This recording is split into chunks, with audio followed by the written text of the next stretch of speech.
सबैलाई आशा छ तपाईँहरू ईश्वर कृपाले जाति नै हुनुहुन्छ भनेर है। खुसी लाग्यो धेरैजनाले मलाई युट्युबमा पनि है फेसबुकमा पनि सपोर्ट गर्नुभएछ है। अनि धेरैले मन पराइदिनु भएछ मेरो कन्टेन्टहरू है, भिडियोहरू एक्सर्साइजको बारेमा चाहिँ। त्यसैले आज म फेरि एक्सर्साइजकै भिडियो बनाउँदैछु। यो भिडियो चाहिँ 10 डिफ्रेन्ट टाइप्स अफ पुसअप्सको बारेमा हो। अन्त 3टा स्क्वाट देखाउँछु है, कसरी चाहिँ तपाईँले छोटो टाइममा तपाईँको बडीलाई चाहिँ राम्रोसँगले ट्रेन गर्न सक्नुहुन्छ भनेर चाहिँ है, including every part of A muscle है। तपाईँको लेग मसल, तपाईँको आर्म्स है, तपाईँको आर्म्स पुरा मसल, तपाईँको सोल्डर, ब्याक र तपाईँको पेक्स र एन्टायर तपाईँको कोर मसललाई चाहिँ कसरी ट्रेन गर्न सक्नुहुन्छ, एन्टायर टोर्सोलाई कसरी ट्रेन गर्न सक्नुहुन्छ है। अनि 10वटा पुसअप देखाउँछु हो, अनि 3टा स्क्वाट देखाउँछु। मेरोमा जहिले एक्सर्साइज गर्ने टाइम कम्ती हुन्छ, म यही एक्सर्साइजहरू गर्छु। One of the best part of doing exercise is it's always kips you healthy, fit, strong है, यङ। सो त्यही हो भन्नु चाहिँ। अब तपाईँलाई चाहिँ अब एक्सर्साइज गर्नुले चाहिँ के हुन्छ भने चाहिँ तपाईँको नर्मल डे टु डे लाइफमा गर्ने काममा तपाईँलाई हेल्प गर्छ। किनभने तपाईँको मसल बिल्डअप भइरहेको हुन्छ तपाईँको है। तपाईँको मसल लस भए तापनि तपाईँले कम्पेन्सेट गर्नुहुँदै गरेको हुन्छ एक्सर्साइजको द्वारा चाहिँ हो। अन्त तपाईँको उकालो हिँड्नु, ओह्रालो हिँड्नु, अलिकति कुद्नु, त्यस के अरे तपाईँको हार्ट हेल्थ राम्रो हुन्छ, तपाईँको लङ्स हेल्थ राम्रो हुन्छ, तपाईँको ओभरअल फिजिकलिटी नै राम्रो भएर जान्छ एक्सर्साइजले चाहिँ है। सो त्यही भन्दै सबैलाई एक्सर्साइज गर्ने म अनुरोध गर्छु है।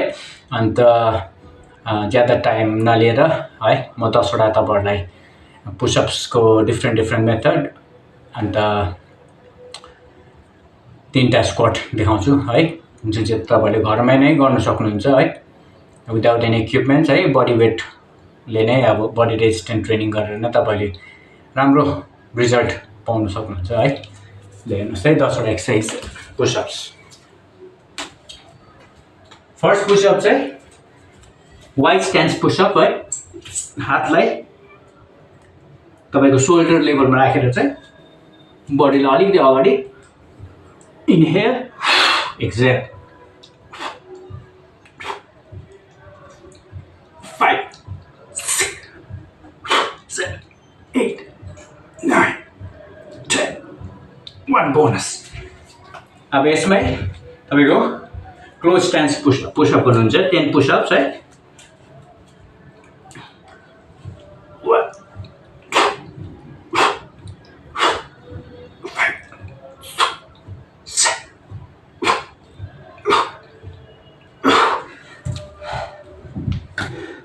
थर्ड चाहिँ तपाईँको डायमन्ड पुसअप है।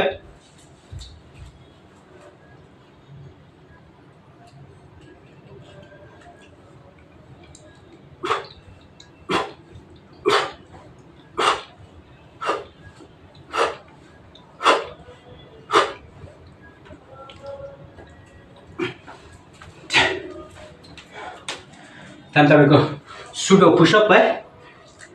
हातलाई वेस्ट लाइनमा राखेर यसले चाहिँ तपाईँको बाइसेपलाई ट्रेन मजाले गर्छ यसले चाहिँ।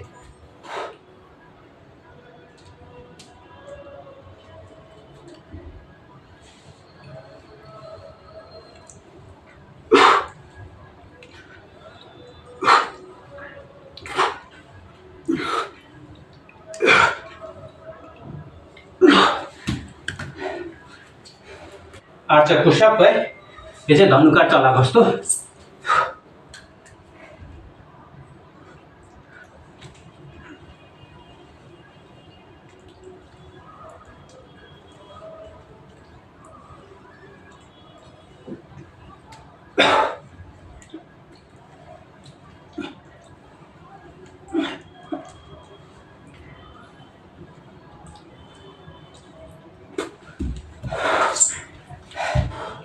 अर्को चाहिँ तपाईँको स्पाइडरम्यान पुसअप है। यसले चाहिँ तपाईँको बडीमा स्टेबिलिटी ल्याउन एकदमै ज्यादा हेल्प गर्छ है। Normal push-up स्ट्यान्स। 1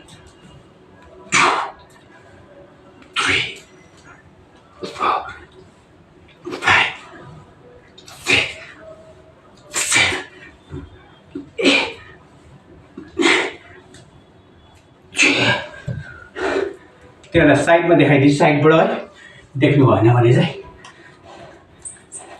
यो पोजिसन गएर चाहिँ पुसअप पोजिसन गयो, अन्त चाहिँ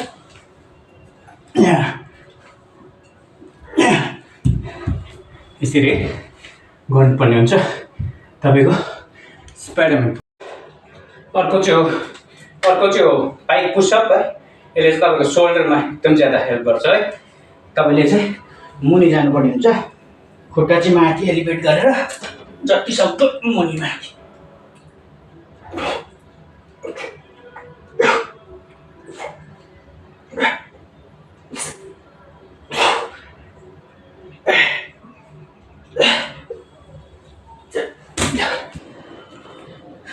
अर्को चाहिँ तपाईँको इन्क्लाइन पुसअप है।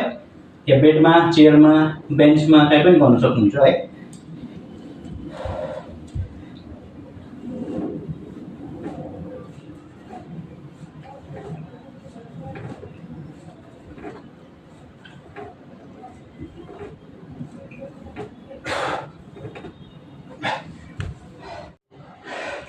अर्को चाहिँ तपाईँको डिक्लाइन पुसअप है। डिक्लाइन पुसअपले तपाईँको अप्पर चेस्टलाई निकै हेल्प गर्छ है।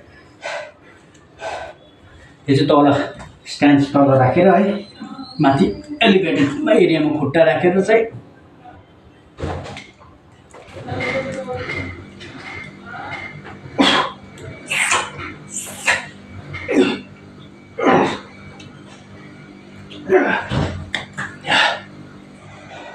म चाहिँ जहिले पनि मेरो एक्सर्साइजहरू प्लायोमेट्रिक्स मुभले फिनिस गर्छु। त्यसले चाहिँ मलाई पावर र एजिलिटी दिन्छ है। तपाईँको मुभमेन्टमा हेल्प गर्ने, एजिलिटीमा हेल्प गर्ने चाहिँ तपाईँको यो प्लायोमेट्रिक्स मुभ्सहरू हो है। एउटा प्लायोमेट्रिक्स पुसअप गरेको नि तपाईँलाई म देखाउँछु है। क्ल्याप पुसअप तपाईँले जानेकै कुरो, त्यसलाई प्लायोमेट्रिक्स पुसअप भन्छ है। तपाईँको पावर र एजिलिटी बढाउँछ है।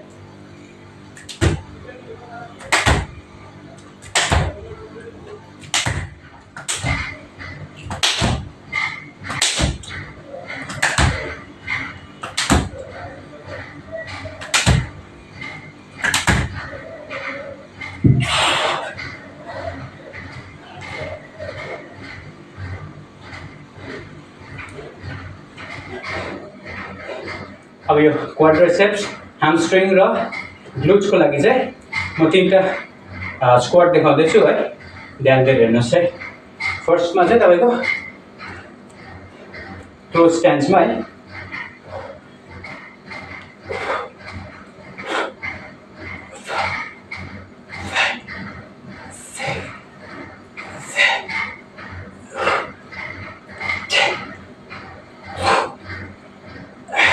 अब यसलाई चाहिँ खुट्टा फरेर है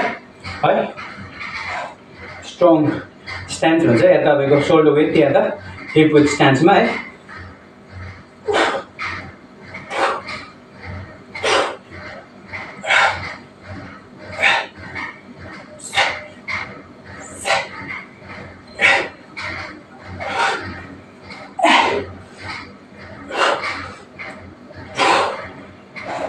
यहाँबाट अलिकति टाढो सुमो स्क्वाट स्ट्यान्समा जानुहोस् है।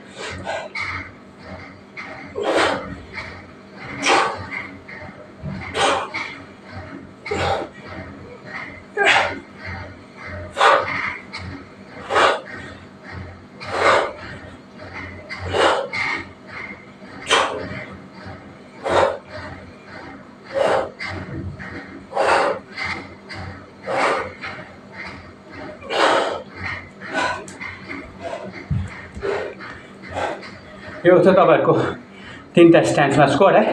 क्लोज फिट, वाइड स्ट्यान्स र सुमो स्क्वाटमा है। सुमो स्ट्यान्समा तपाईँको त्यसले चाहिँ तपाईँको क्वाड्रिसेप्स, ह्यामस्ट्रिङ, ग्लुट्स सबै मसल ट्रेन गर्छ। तपाईँको क्लोजले तपाईँको ग्लुट्स एरियालाई पुरा ट्रेन गर्छ है। वाइड स्ट्यान्सले तपाईँको क्वाड्रिसेप्स, ग्लुट्स है। अन्त तपाईँको सुमोले चाहिँ तपाईँको ह्यामस्ट्रिङ मजाले ट्रेन गर्छ तपाईँको है। यो सबै एक्सर्साइज तपाईँहरूले रिपिटेसनमा गरिरहनु भयो भने चाहिँ तपाईँको स्ट्रेचिङ जुन चाहिँ मैले बताएँ त्यसको बादमा तपाईँले योहरू गर्नुभयो भने तपाईँको बडीमा निकै फरक देखिहाल्नुहुन्छ विदिन 2 to 3 मन्थ्समा है। एक्सर्साइज भन्ने कुरो चाहिँ है अब चाहिँ म्याजिक पिल जस्तो चाहिँ होइन है। आज एक दिन गऱ्यो भोलि तपाईँको बडीमा डिफ्रेन्ट देखिहाल्ने। यो चाहिँ तपाईँको वे अफ लाइफ, खाना खाएको जस्तै हो चाहिँ। खाना खानु भएन, कमजोरी फिल हुन्छ, सेम थिङ हो। एक्सर्साइज गर्नु हुँदैन, तपाईँको बडीमा दुनियाँभरको बिमारीहरू आउनु सुरु भइहाल्छ। बडी मुभ गर्नुहोस्, एक्सर्साइज राम्रो गर्नुहोस्। भिडियो हेरिदिइरहनु भएकोमा धन्यवाद छ है। अन्त सपोर्ट गरिरहनुहोस्, लाइक एन्ड सेयर गर्नु नभुल्नुहोस्। Thank you, follow for more.